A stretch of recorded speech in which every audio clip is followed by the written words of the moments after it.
committee, we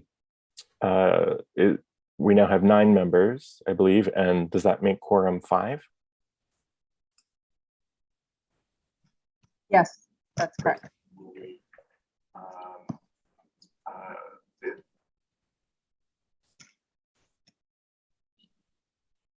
I think the feedback stopped.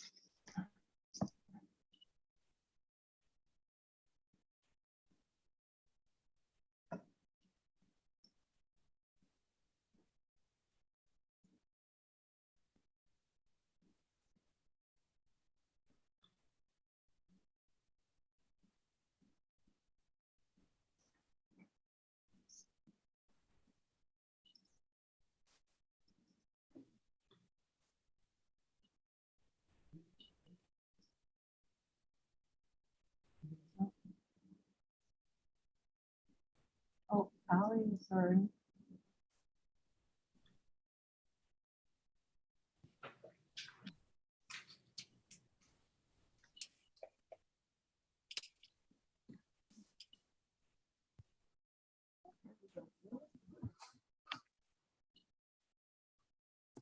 All right.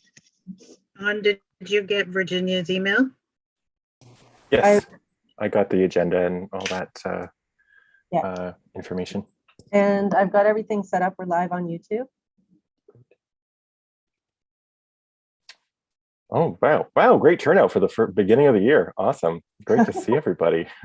And that is great on a number of fronts. Number one being, I'm sorry I didn't email you to this effect, but I have another meeting at 5 o'clock. Now, I know that a lot of our agenda items are more updates, so we might actually get quite close to the end of the agenda by then, but just giving you a heads up that I'll be passing the gavel to Miranda. Oh wait, it's our first meeting of the year. Do we need to re-elect chairs and vice chairs, or is that still in effect? Virginia left, but I think it's usually done on the 2-year mark when you're first nominated, but you're right. Yeah, thank you. Or approved by council. Great. All right. So let's call the meeting to order at 4:34. First item on the agenda. Sorry, let me just pull this up.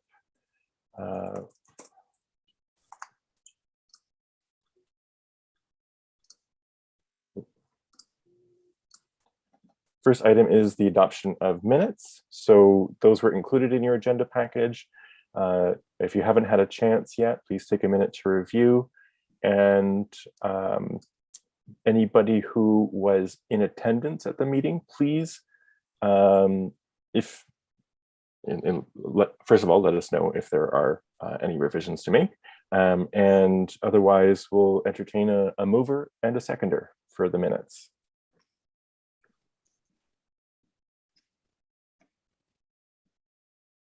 Moved by Heather, seconded by Andrea. All right, is there any discussion on the minutes? Seeing none, all those in favor, please remain silent. Anybody abstaining or opposed, please open your mic to indicate so, or let us know in the chat.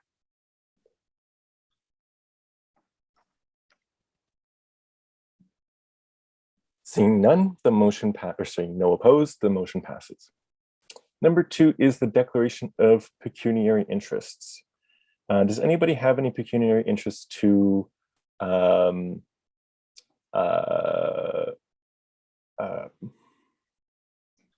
declare? Andrea? I think I will for item 6.1.1. Great. So I'm also wondering if we can get or when we know for about 5 minutes before that, so I can let my student presenter know when to be in the waiting room. Oh, yeah, absolutely. Oh, Virginia? Andrew, she could probably jump in soon. unless there's a lot of discussion with regards to item 4, she could probably be ready to go in the next 5 minutes, I would imagine. Great. Awesome. All right, any other declarations of pecuniary interests?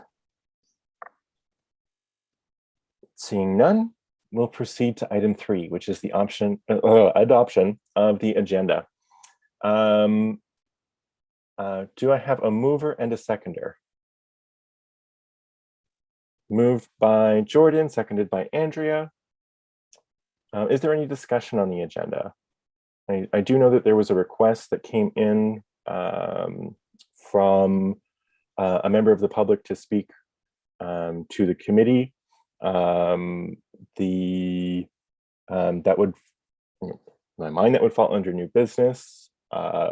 So if there's somebody who would like to move that, or if there's any background to share about that. I don't have any background. I'm not sure. There was no mention as to what the potential topic is. I also, at this point, don't see that they've joined the waiting room. So I'm not, yeah, so that's all I have to add with regards to that. Okay. So, I mean, if they join, we could, amend the agenda to put it on at the end of new business. If there's a motion to do so, just to save the spot in case they decide to come on. Is there anybody willing to so move?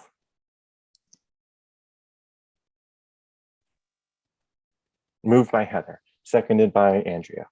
Oh, great. Okay, so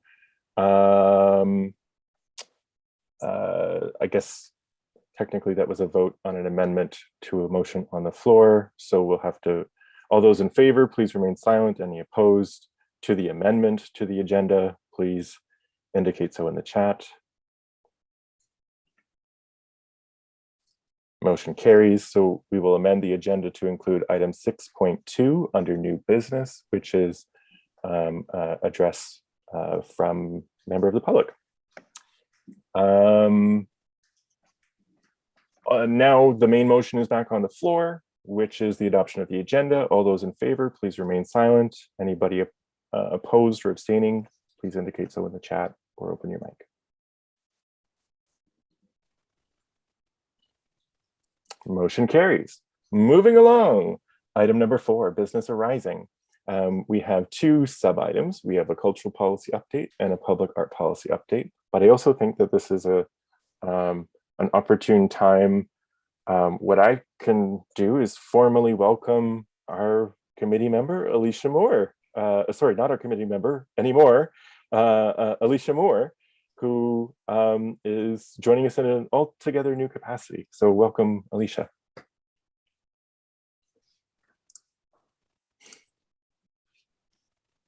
So maybe you, I don't know if you want to say a couple words or anything, you're welcome to. No, that's okay. Thank you so much for the warm welcome. I'm really excited to be the new arts and culture lead with the city. And I'm really glad to be here. That's pretty much it. Great. Thank you. Thank you. So now I will invite either Alicia or Virginia to let us know of any status update on the cultural policy. Yes, so just, sorry, I'm just trying to manage some screens. Just a bit of an update. I know we had approved the changes to the cultural policy previously. So right now, it kind of came right in the middle of budget. So generally, anytime we're bringing policies forward, we make sure we circulate to all the appropriate departments, which includes finance. So just because of the timing of going into the main part of budget deliberations, they are taking an extra time in the beginning of the new year to look at the policy. So we are targeting the February 22nd meeting of City Council to bring both the cultural policy and the public art policy to Council for review and approval. Oh, great. Thank you. Thank you so much. That's really great to know. So was that kind of the cultural policy and public art policy update all wrapped together in one? Yeah. Fantastic. Okay, so let's move on to item number, well, is there any discussion? Sorry.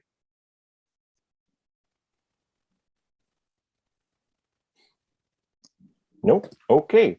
We'll move on to item 5, subcommittee and task force updates.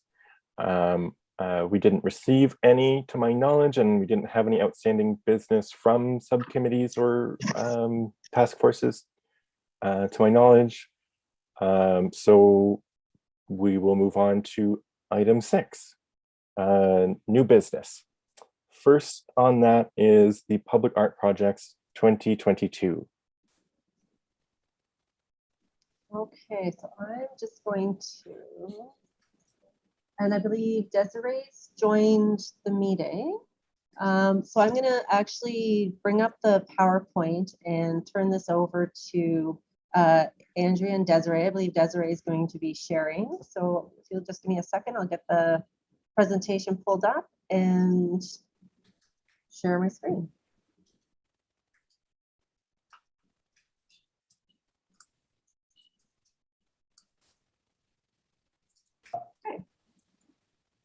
Okay, so I can just tell you when to switch slides. That's okay?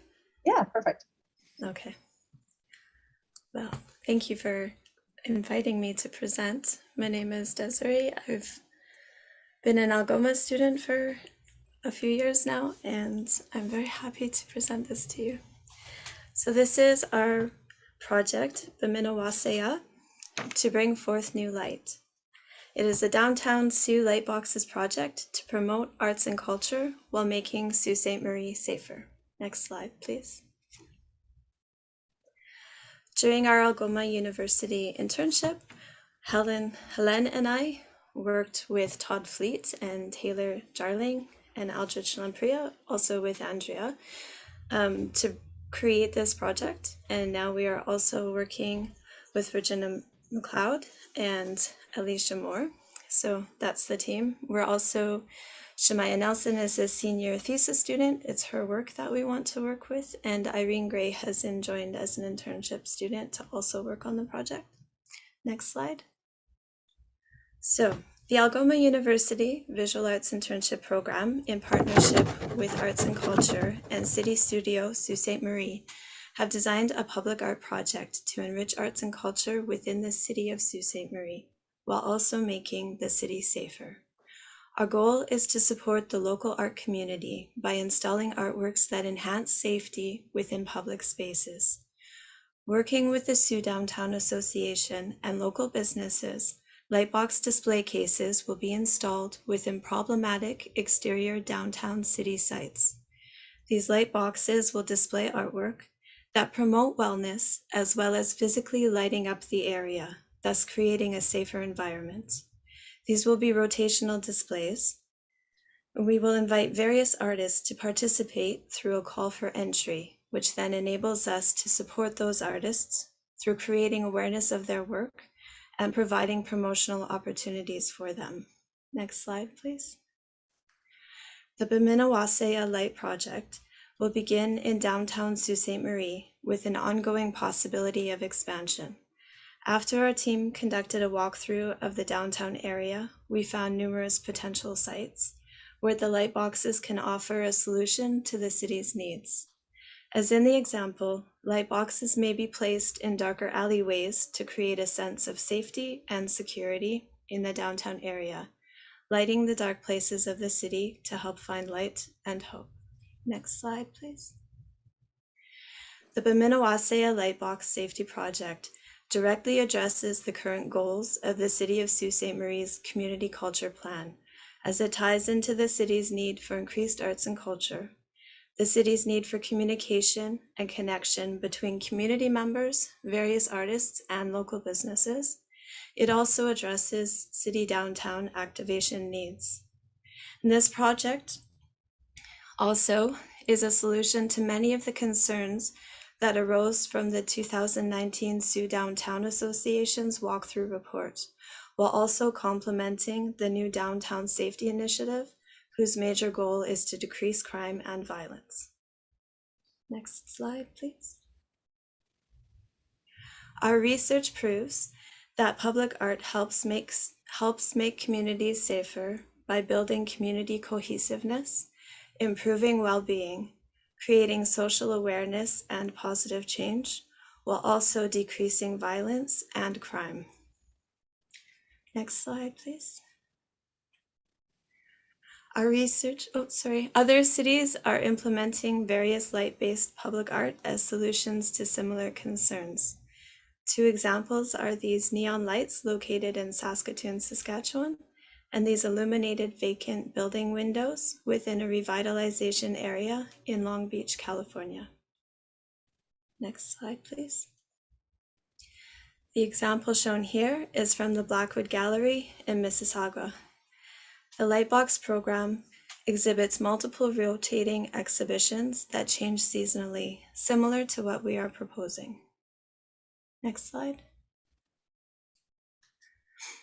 Our proposed Lightbox project will allow potential opportunities to display mediums and formats not typically suited to public mural artworks, provide ongoing exhibition space for local artists, exhibit multiple artists at a time, exhibit Algoma University visual art thesis work, and curate exhibitions. Artistic exchange through curated exhibitions will enlarge awareness of Sault Ste. Marie through shared group exhibitions. For example, adding Sault Ste. Marie to artist CVs, etc. It will expand awareness of local artists into other communities and bring together established and emerging artists. This is a low-cost way to bring in artists from outside our community while putting the city of Sault Ste. Marie at the forefront of various artistic and public forums as news of the displayed work becomes known. Next slide, please.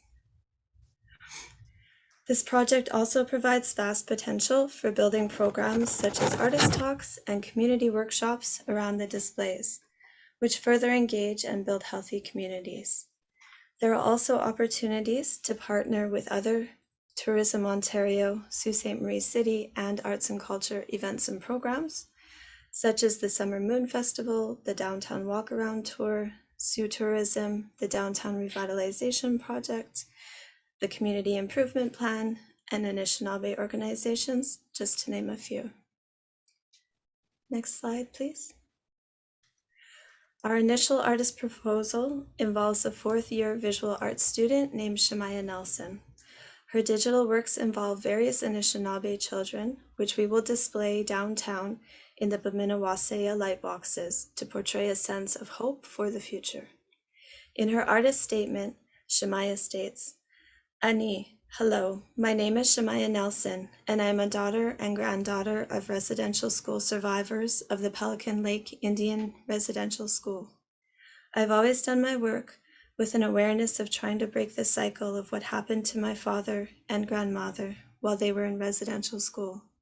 I've always expressed my voice through my artwork. I'm trying to strengthen and show the happiness in us again and to ensure future generations grow up strong and healthy with our culture. For my thesis project, I'm making digital drawings of my son and my niece and nephew, showing the strong, resilient kids that they are and continue to be. I want to bring our culture back that is rightfully ours, to finally be ourselves and to always be ourselves. I want my images to help bring happiness back to our children. They are going to know their grandparents were survivors. I want the children to know they don't have to hide or be scared of who they are." As you can see, Shamaya's work is a great example of this project's potential to make Sault Ste. Marie healthier, happier, and safer. Next slide, please.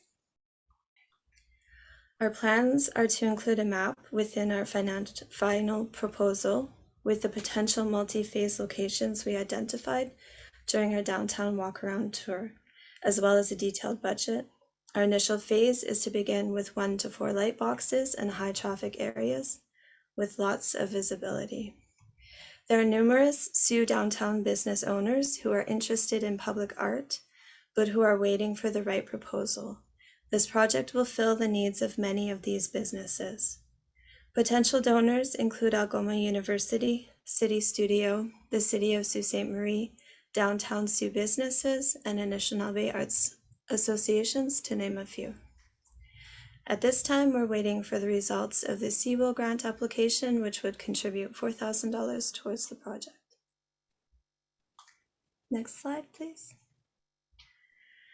And that is it. We look forward to continuing this project entitled Baminowaseya to bring forth new light, while working in conjunction with the City of Sault Ste. Marie and City Studio, as well as Algoma University. Thank you.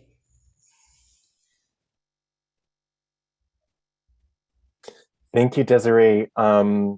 And thank you so much for that presentation. I do want to take a minute to just note, I'm sorry, I didn't realize the specifics here initially, so my apologies, but I should have also declared a pecuniary interest, as Algoma University is my employer, so I won't be voting on this, and any decision items I will move into either a waiting room or drop off the call, and folks can email me when to rejoin. So with that, on this matter, I'm going to pass the virtual gavel to Miranda, our vice chair. Oh, sorry, Virginia?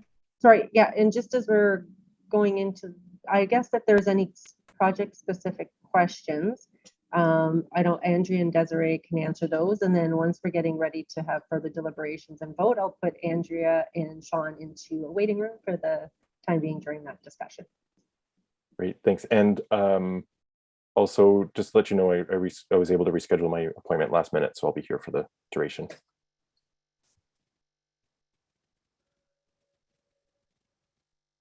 All right, so for Virginia, any project specific questions that folks would like to ask?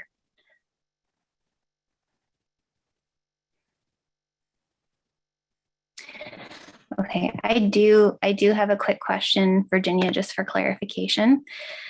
I'm just wondering if you can clarify if this proposal is coming to us for consideration through ACAP funding or through another fund? Yeah, so this would be a request for funding to utilize some of the public art funding. So the committee has $40,000 that has been allocated towards public art projects. So as we reviewed this, and which was kind of outlined in the presentation that Desiree did, and thank you, Desiree, for that great presentation.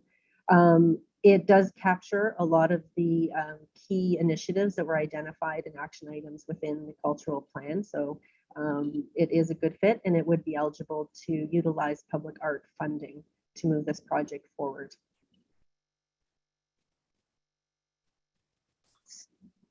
Oh, I just noted too that Jane also works at Algoma U, and she's also declared a conflict as well. So I'll note that in the minutes. I'm also a student there. I put in the chat. I'm not sure if I should also abstain from that. Oh, sorry, I missed that, Jordan. I apologize. Oh, no problem. Are there any other additional questions before I place everybody in the waiting room? Go ahead, Larry. It may be in the agenda package, but my agenda package won't open right now for some reason. How many of the light boxes? But maybe I missed it even because I was trying to open the agenda package. Yeah, we're hoping to do 5 light boxes, 4 to 5 light boxes. So again, it's going to depend on what the final costing comes in at. And again, a lot of the initial outlay is to get the infrastructure in place. And then that's going to allow us to have a venue to continually showcase artists in our community throughout the years. So the initial portion is really a lot to do with the infrastructure that's required. And then we'll have a great showcase similar to the Pall Mall Alley, where we can continue to highlight our local artists and different artists throughout the communities or regionally. So is the Pall Mall Alley one of the places that you have your eye on to put the light boxes up? Not specifically. I think there's some locations within some of the back areas there, but Pall Mall will still continue to be a standalone alley with the community artwork on one side and then the big mural on the other side of that location. These are were based off of the scan and the walk that was done to identify some of those spaces that were darker that could really benefit from these light boxes. Yeah, that's sensible. So do you have locations, sort of in mind, some? Andrea, I'll let you take that one. Sure. Yeah, so some have been confirmed, like the Century 21 building. Todd had done some work with Jamie Kaiko and had confirmed that that building is available. So a lot of the work now is to ensure that there's, like, for instance, with his building, the electricity is already there and he's willing to have, multiple light boxes on that specific building. So others, will have to be confirmed, but there's quite a few that are of interest, and some, for instance, that one that's in the very narrow alley by Top Hat Smokies, there's a plan for another mural on the wall adjacent to that. So some of those building owners are already working with the city on the mural project too. So connecting them up will bring the two projects together too. So, but more work has to be done for this. And I suppose there'll be a rotation or a changing of is like how often? We're thinking probably in the 6-month range. That would, get the most mileage out of each time we have to print a new image. So probably 6 months. It could be less if it seems more viable, but starting at least with probably a 6-month turnover. Thank you.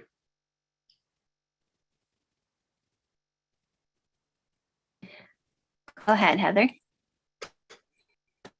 Thanks. So because this is obviously a big undertaking and a large investment, who would take ownership of the displays afterward? Like, I'm just thinking, we are talking about crime here downtown. If there's damage to the displays of any kind, who takes ownership of that and who takes care of it? We're working through all those pieces right now, Heather, but I see this very similar to the Pall Mall alley where, this continues to be part of, the city's contribution to maintaining these various types of displays, whether it's the cases for Pall Mall, the murals, we often do have to do some touch-ups to the murals just in the event something gets banged or tagged, but it does allow, again, that ability to showcase local artists, and hopefully, with swapping out the imagery, I think the cases themselves are, they're very, very sturdy. It would be potentially the imagery in front that gets damaged. So that part's not as, the biggest outlay is for the actual structure itself. And then those skins get redone every time a new artist comes in.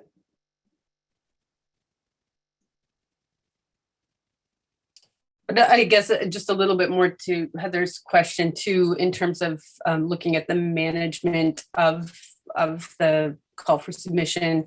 We're envisioning that Oklahoma University internship students like Desiree would be very much involved in the process, maybe not the final decision makers. Maybe it comes to this committee, but the students would be involved in helping to run that call for submission and run the decision-making process for that. So.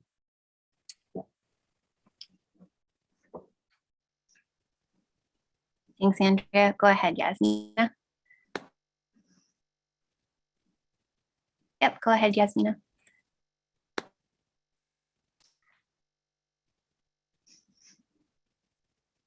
Sorry, I was muted. Sorry. So the funding of $12,000 is for the first round, and or is it like, what does that cover? And how is the rest going to, if it's changed every 6 months, how is that going to be managed? So that's one question. And the second question, how will be the decision made? You indicated, Andrea, that maybe it's going to come to this committee, or like, who will do the final selection of, let's say, the second round, the third round? And is it okay if I jump in? Absolutely. So initially, the biggest cost is going to be the actual purchase of the light boxes themselves. A lot of it is going to have to do with the actual getting the electrical services there and that connection and the installation. So that's the bulk of the cost. Andrew, do you know off the top of your head what it costs to replace each of the images? It was relatively expensive. Yeah, so in generally for the sizes that we're looking at, like a 3 by 4 foot light box, the average size or the high end of the price sorry, is $1,000, and some are coming in even lower than that. So yeah, the actual light box generally around 1,000 unless we scale up for some of them. And then the printing is usually going to be probably under 200 per image each time. So that's, this 12,000 would be creating a reserve for future image printing. And in cases like this, the first one we're proposing, which is an Algoma U thesis student, we're contributing that 4,000 from the university and probably additional funding from the university to help with the production costs. And when we have students exhibiting, then we're also not required to pay artist fees too. And even when we do pay the artist fees, those are relatively low for a short-term single work exhibition. And then from the selection standpoint, Yasmina, you were involved with the Pall Mall Alley selection. I believe you and Larry were on the last round with city staff. I would see something similar to that where there's a couple committee members along with city staff and then representatives of Algoma University that are involved in the evaluation and selection of those pieces. And then, you know, we talked to Andrea, we're still working out all the details, but we had talked about, you know, make sure that a certain number of cases are available to display university work and then some for the public. And how do you continually, you know, have that partnership ongoing with the university and the city to showcase our emerging artists and local artists. So thanks. Great questions, Yasmina. Thanks, Andrea and Virginia, for the clarification. Go ahead, Larry. The example you gave us was an Indigenous First Nation theme. Will they all be that, or do you have a variety of other themes? The themes aren't determined. This particular artist worked really well with this proposal because she's actually attending courses and finishing her last year remotely. So trying to help her complete her thesis work is quite challenging. She has a brand new baby and lives in Long Lac. So this was kind of a confluence of circumstance that worked really well. We would, of course, want to ensure that there are many Indigenous artists represented through the program. We have many Indigenous artists enrolled in the visual arts program at Algoma, but of course there's many others in the region. So I think those sort of numbers of representation, of course, will be maintained, but it's not necessarily, you know, tied to the entire program. But we did want to include the Anishinaabe name in the title as well to honor the place where we are. If I can jump in, I just want to add that we would like to have images that promote wellness, and so that's something that we could kind of write a framework for. But I mean, really anything that is shifting people's thinking in a positive way. So.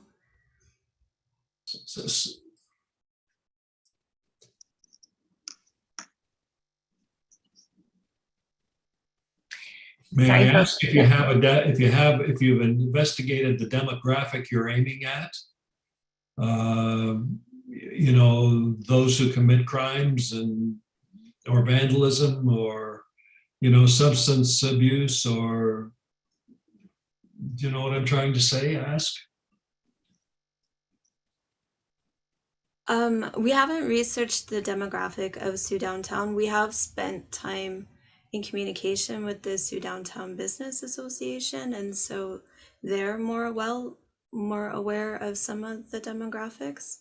I've just done more research of what's happening in other cities with certain demographics, and so that's something we could continue to do for the Sioux demographic. Absolutely. Yeah, and I'll just, oh, sorry. No, sorry, I just was remembering also the business students working with City Studio also did some research with the Sioux Downtown, and they actually might have more of that information. So even connecting with them would be possible. Yeah, and when this presentation was made through City Studio back in December, this proposal aligned very much with what those business students were proposing and suggesting needed to be done to help improve the environment downtown. But we don't see these images as geared towards any specific demographic. Anybody walking through downtown will hopefully be impacted by them in some positive way.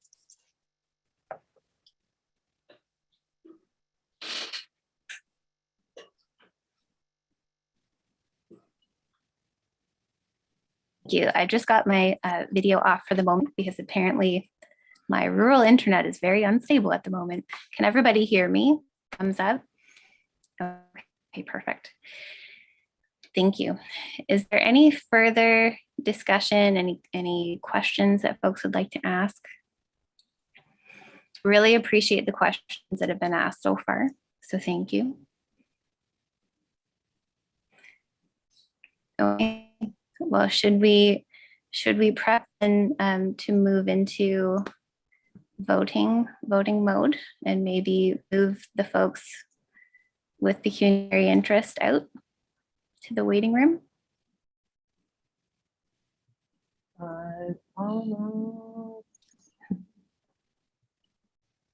Okay, I have everybody in the waiting room.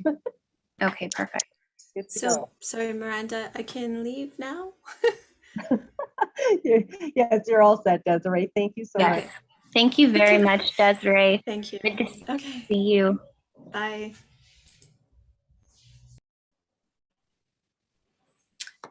Okay, so let's go to a vote.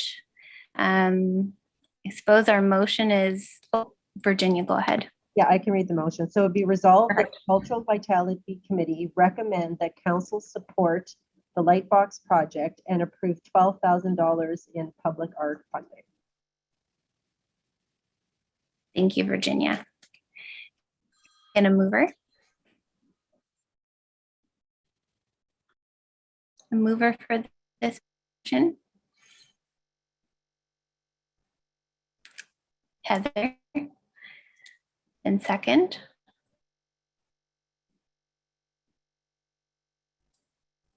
Yasmin?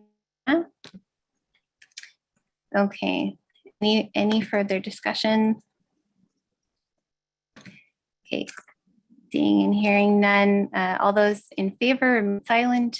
Anyone opposed or abstaining, please indicate so in the chat or open your mic.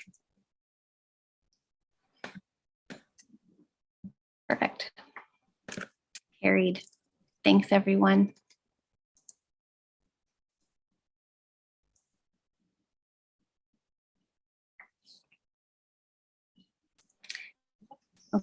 Okay, and I'm going to hand the chair back to Sean for the remainder of the meeting. Thank you, Miranda. And it is, thank you very much for your very capable sharing. All right, the next item on our agenda is another one of the public art projects. Who do we have to speak to this item? Go for it, Virginia, sir. Okay, so I think many of the committee members may have some background with the Traffic Wrap Box program. It started off as kind of more of a community initiative where artists would submit their proposals. And then it kind of moved more to a partnership with Sioux College and the graphic design program there. And it provides an opportunity for those students to actually have a real world working scenarios where they work with the city, which is actually acts as a client. And from there, they get mentorship. They learn about creating designs that are very specific because they have to be able to be wrapped. They have to be able to handle, like the picture on your screen, various cutouts that come with the various types of boxes that they're doing the wraps for. And it's actually part of their course curriculum at Sioux College.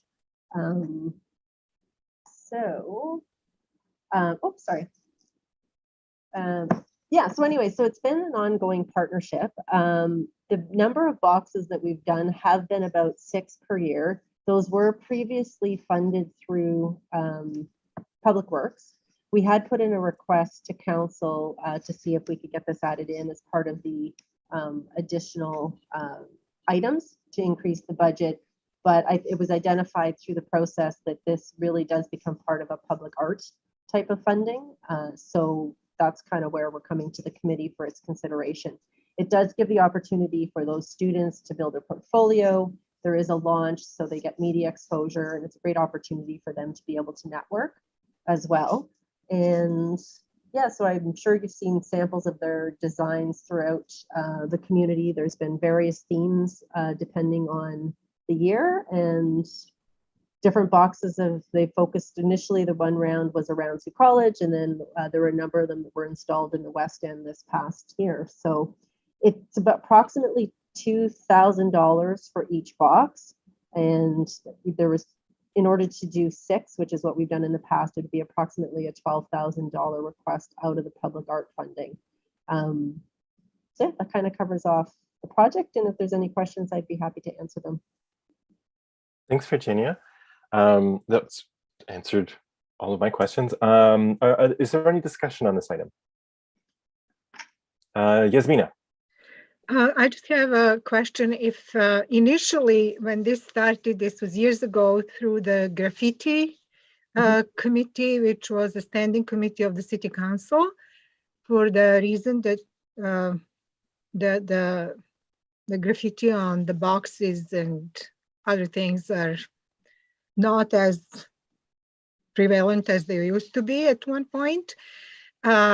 So I just wonder if anyone is tracking these boxes, and is this strategy working? I think it is, but I wonder if that is ever tracked anymore, because the graffiti committee doesn't exist for a number of years now.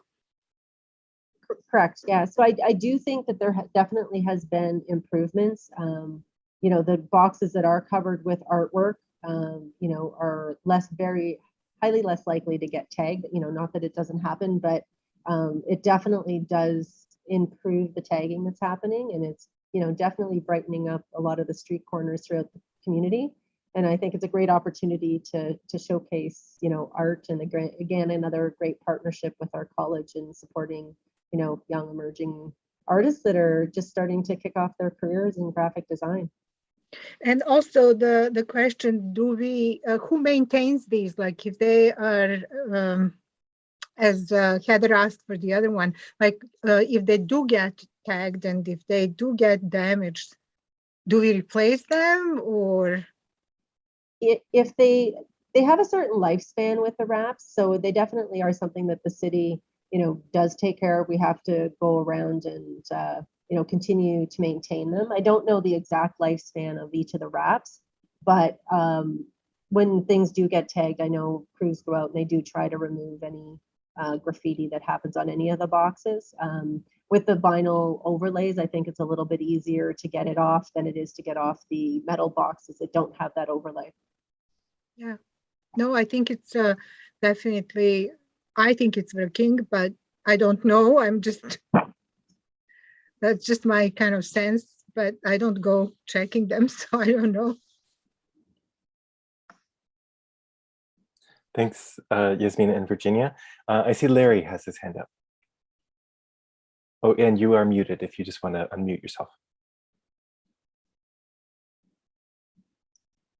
I always forget that. Yep. Thank you.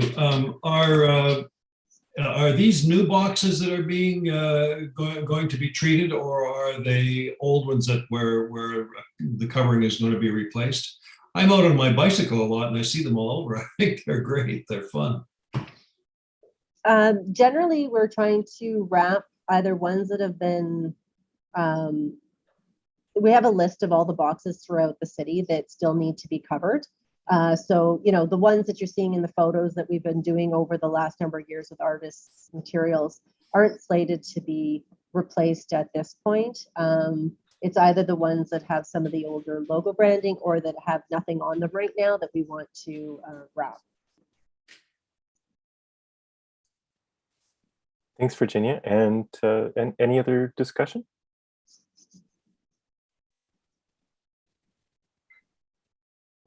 Going once, twice. All right. Let's call for a vote. you want me to read the resolution, Sean? Yes, please. Yeah, it'd be resolved that the Cultural Vitality Committee recommend that council support the traffic rack program with 6 traffic boxes and approve 12,000 in public art funding. Thank you, Virginia. Is there a mover for the resolution? Moved by Andrea, seconded by Larry. All those in favor, please remain silent. And anybody opposed or abstaining, you can indicate so in the chat or open your mic to express your wishes.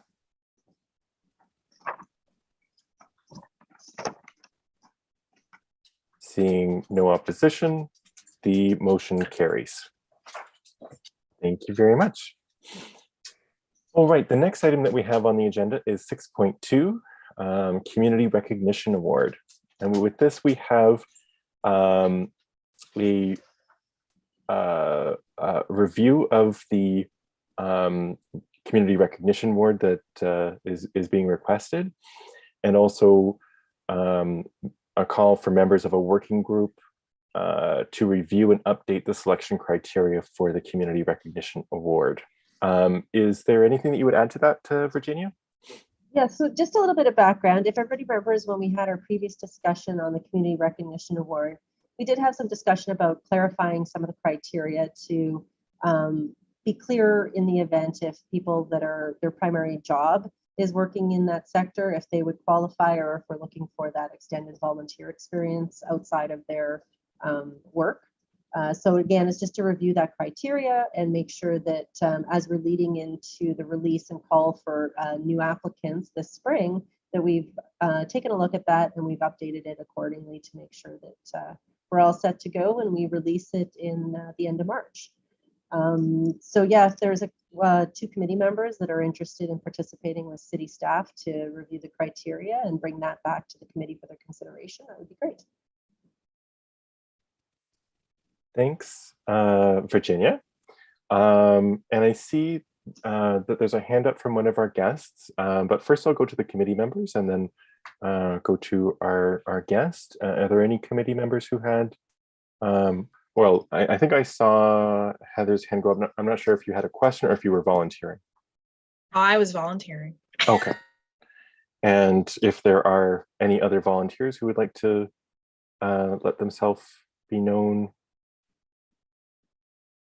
or anybody with questions. Miranda, you are volunteering or asking a question? I'll volunteer. Great, great.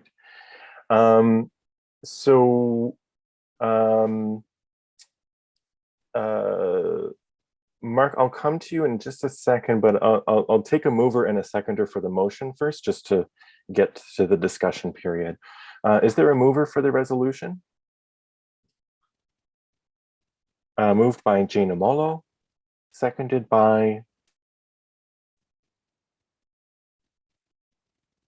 anyone? Heather, great. All right, so now we're in discussion. Mark, what would you like to say? Sorry to interrupt there, Sean. I appreciate you addressing me. I just wanted to let you know before the end of the meeting, I'd like to address the committee on 2 things, if they permit me, or if you permit me.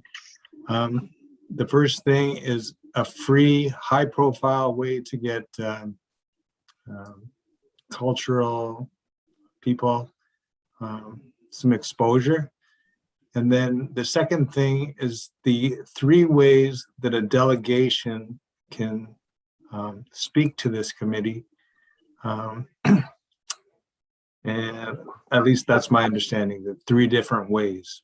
Great. So, sorry to interrupt. No worries. Sorry to interrupt you at the end there, Mark. I just wanted to let you know, I'm not sure if you were watching the feed beforehand, but we'd actually amended the agenda in the adoption to add you immediately after this this item. So the floor will be yours after that. Great, thank you. Oh, you're very welcome. All right. Any other discussion on the motion on the floor?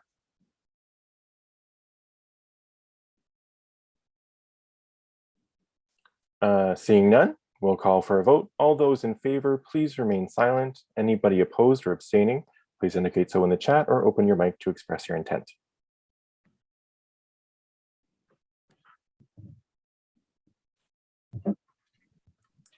And the motion carries. So Heather and Miranda will serve on the subcommittee to review the recognition award selection criteria.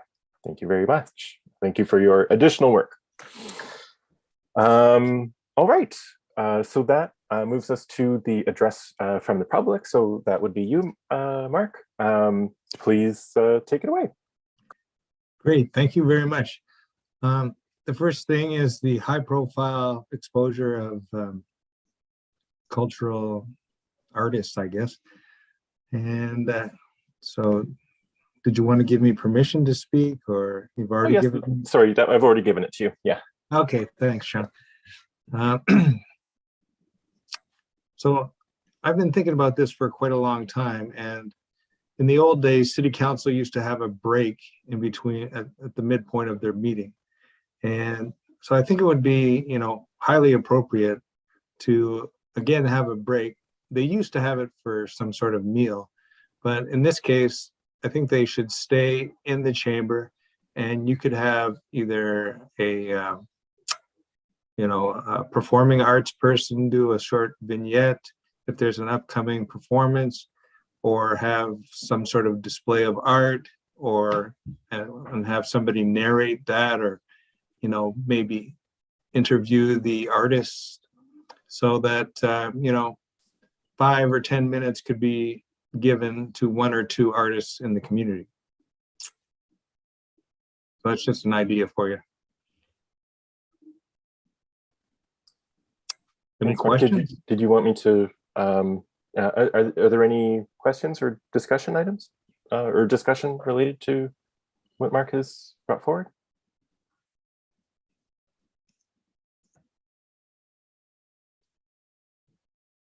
I don't see, oh, sorry, Larry, go ahead. Is the suggestion that we would do that at our meetings? No, actually, thanks for the question. The suggestion is that you would do it at City Council meetings. Okay. So you would make a request of City Council to reintroduce a break halfway through, perhaps, where you would highlight members of your community, of our community, who are in the cultural vitality sector. So I'm not sure who exactly would, I'm sure there would be lots of uptake by the cultural community. I'm not exactly sure who would decide who is going to get, on what City Council agenda or in that break period. That would be something that you'd have to have people, work on and make sure it's fair and appropriate. But anyways, it's for City Council meetings because they're publicly, they're on Sue Today and they're on Shaw Cable. And so, that's very high profile, every 3-week exposure at this point, because now the meetings are every 3 weeks. Does that answer your question, or? Any other questions or discussion?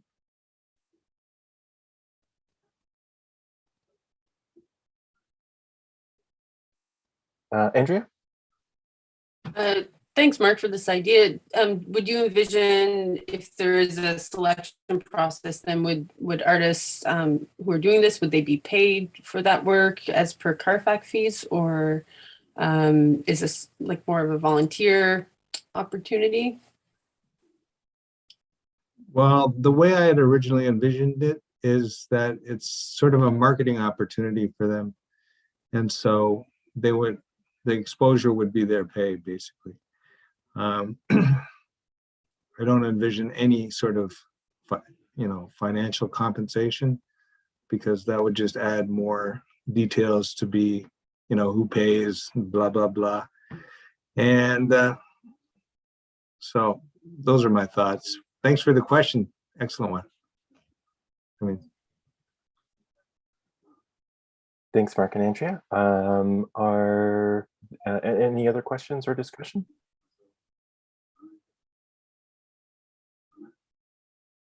Thanks for the suggestion, Mark. My pleasure, Miranda. Thanks, Mark. I think in terms of next steps, what we can do is check in with, I don't know if it would be the clerk about process, and we can also add this to the list of considerations when we do our review of moving the cultural plan forward, if that makes sense. Mark? Yeah, just one thing I want to highlight, emphasize is that city councils stay in the chamber, to enjoy the presentation, but also to so that there's no opportunity to sort of go behind closed doors and discuss things in camera, out of the outside of the rules of procedure. So if you could include that in your request to council, if you ever do make one, I'd really appreciate that component. Thanks, Mark. And what was I don't know if there's any additional discussion. Otherwise, I would just invite you to the second item that you wanted to speak to. Okay, so the second part is my understanding of the three ways somebody could be a delegation to this committee, and actually every committee, and actually city council as well. So the first you already had tonight with Desiree and the folks from Algoma University. I missed the first part of the meeting. I think she's from Algoma University.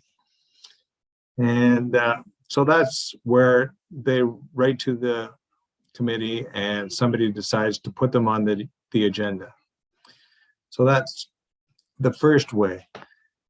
Now, if they write to the committee and let's say whoever puts the agenda together says, no, we don't have time for you this time around. Well, there's an appeal process according to the city's procedural bylaw, which applies to committees because there is no committee procedural bylaw. At least that's my understanding. So what that means is if you're denied by asking originally and not being placed on the agenda, a person or group could write to two members of this committee and get permission from two members because that's basically a mover and a seconder to have somebody be a delegation. So that's the way that would work. And the third part is almost like what happened here. When I just, come to a meeting and, an idea pops into my head, or I come to a meeting and I was too late to ask the person who puts the agenda together whether I could speak. In that case, what happens is I raise my hand and the chair, like Sean did, asked me, what would you like to say, Mark? And then I say, I'd like to speak to this committee on this topic. Now, at that point, my understanding is that the chair can permit me to speak. But if the chair doesn't want me to speak for whatever reason, because there's no time or because he feels the topic is inappropriate at this time, then the chair has to put that topic to the committee. And if there's a mover and a seconder, then it goes to a vote. And at which point, if the majority of the committee says, yeah, let him speak, then I can speak. Otherwise, I'm denied speaking.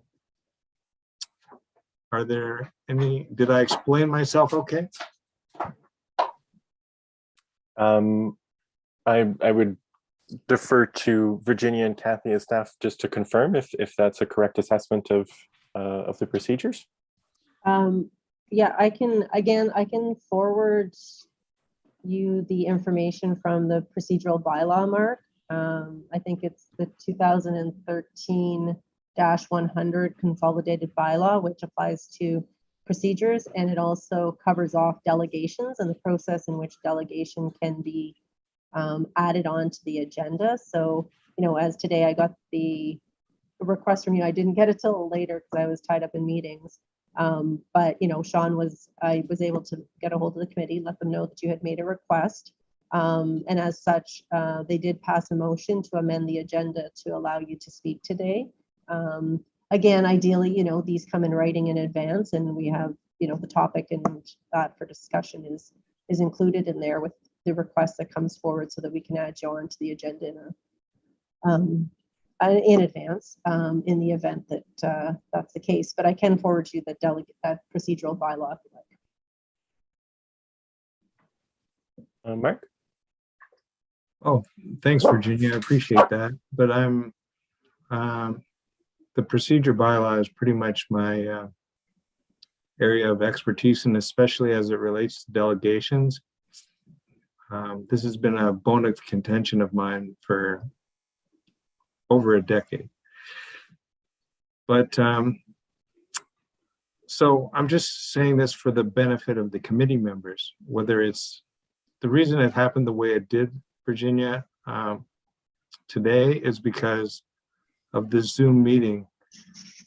What I said was in my email that just in case I have something that I want to speak to, you know, as a result of sitting in on the meeting, then I'd like to be able to raise my hand under section 24.9 of the procedure bylaw, which says opportunity to be heard without prior notice. And so these rules apply both in Zoom meetings and also in face-to-face meetings. So when you go back to face-to-face meetings, you know, people may want to just sit around, you know, your meeting, and what happens is you have to be silent as a person who wants to attend the meeting. And it's like improper to sort of just speak without being granted permission by the chair or the committee. And so it's also for the benefit of the committee members if they want to, you know, if they have something that they want to, or they know somebody who wants to speak and they didn't get their thing in on time, their request in on time, well, they can put forward as a mover and a seconder, the ability for that person or that delegation to speak without even having the person who puts together the agenda allow that.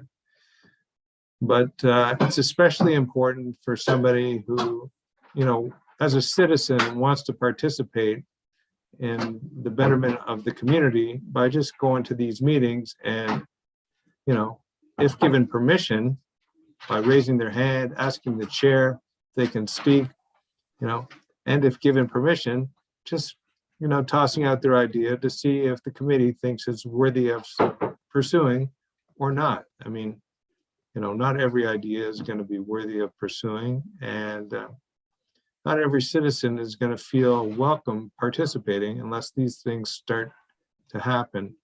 And unless committees know the rules by which they have to abide. Anyhow, those are my comments, and thanks for offering to send me the procedure bylaw, Virginia. That's exactly the right thing. Thank you so much, Mark. And you know, I certainly take your point really, you know, as a really good reminder as well, just of, you know, the fact that we're here. You know, we serve at the, what's the phrase, the pleasure of council or something like that. But, you know, I believe we're here also because we want to represent, you know, perhaps constituency is not the right word, but, you know, we want to represent the community of artists and cultural producers in the community well. And part of that is hearing from directly from them. So thank you for drawing our attention to the different ways as well that we can receive delegations. Well, thank you, Sean. I really appreciate you welcoming me into your committee meeting. it's not all that often that I'm welcomed into meetings. So thank you very much. Oh, you're very welcome. And it's the committee's pleasure. Okay, thanks. Okay. And if there's no further discussion, the next item on the agenda is correspondence. Oh, Virginia, sorry, go ahead. Yeah, sorry. I think the one piece, there wasn't anything that was on there, but just to highlight, I think it's been shared with committee members and all over, but Kathy can probably speak to the call for performing artists. I don't know if you wanted to just highlight that opportunity. Just that the Friends of Ermitinger Clerk received the federal grant for sustaining live arts and artists. And so the call went out from Theater in Motion. And I think today was the deadline to put in a letter of interest, or at least let Theater in Motion know just that you're interested. So the goal of this is from the federal government is to have artisans, musicians who are struggling through the pandemic receive an opportunity to perform or create. And so we took advantage, well, the Friends of group took advantage of applying for that so that we could create some, what we call our stories steeped in stone at the Old Stone House. So that went out, and the letters of interest will be reviewed later this week. But it's going to be an opportunity to showcase local artists. Thank you. Thanks, Kathy. Any other correspondence?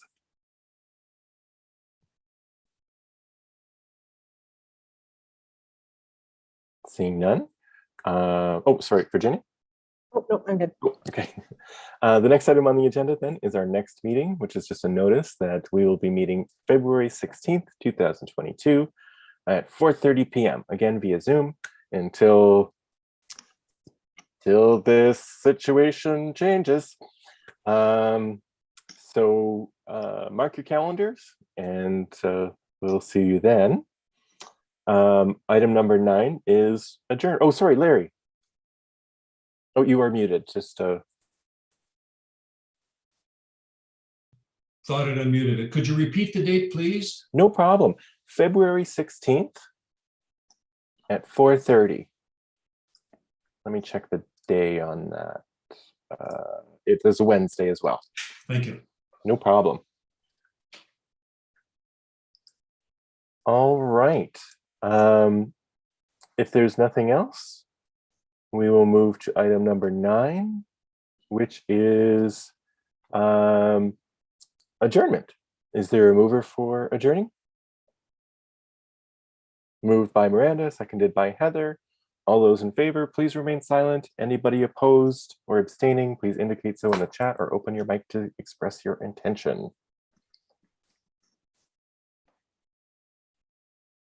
Motion carries. Thank you all very much for your time this evening. Great to see you. Happy New Year. And thanks to our delegate from the public as well. Thanks everybody. And the city staff, always a pleasure, and welcome, Alicia. Good night, everybody. Thanks, everyone. Take care. Goodbye. Thank you.